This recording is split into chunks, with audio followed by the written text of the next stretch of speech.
The strike involves 45,000 Verizon workers, most of them working on those landlines. You know, it's a business that's been declining as more and more people are using their cell phones.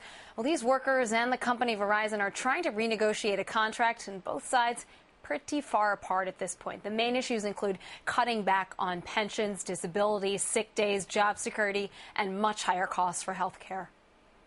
In many cases, the pickets are quiet, like this one here in Harlem this afternoon, passing out flyers, encouraging a few honks on the horn.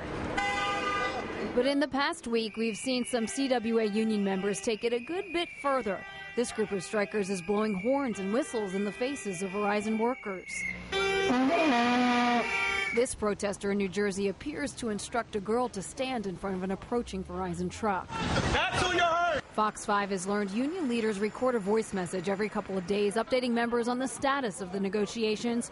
On Friday, Local 1109 Executive Vice President Chris Calabrese spoke. He references what strikers should do to managers and Verizon workers he calls scabs. It is open season. Follow them safely, but when you get to a location, torture them.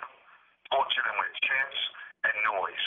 Be so loud that they can't concentrate and wish they never got out of bed. Calabrese also says Verizon doesn't want a fair deal, but instead wants to break the union. Quote, "Understand, brothers and sisters, we can never let these piece of expletive pigs break us."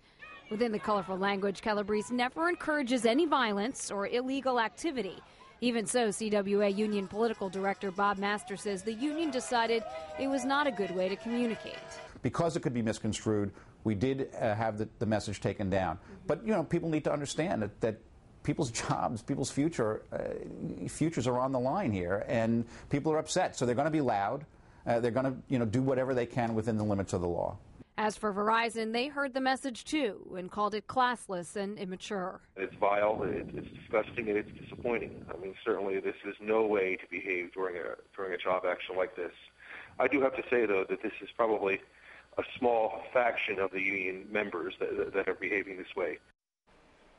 So to put this strike in just a little bit of perspective, the union and Verizon have gotten to this point 4 times in the past 25 years. The shortest strike was 2.5 days. The longest one went for 17 weeks.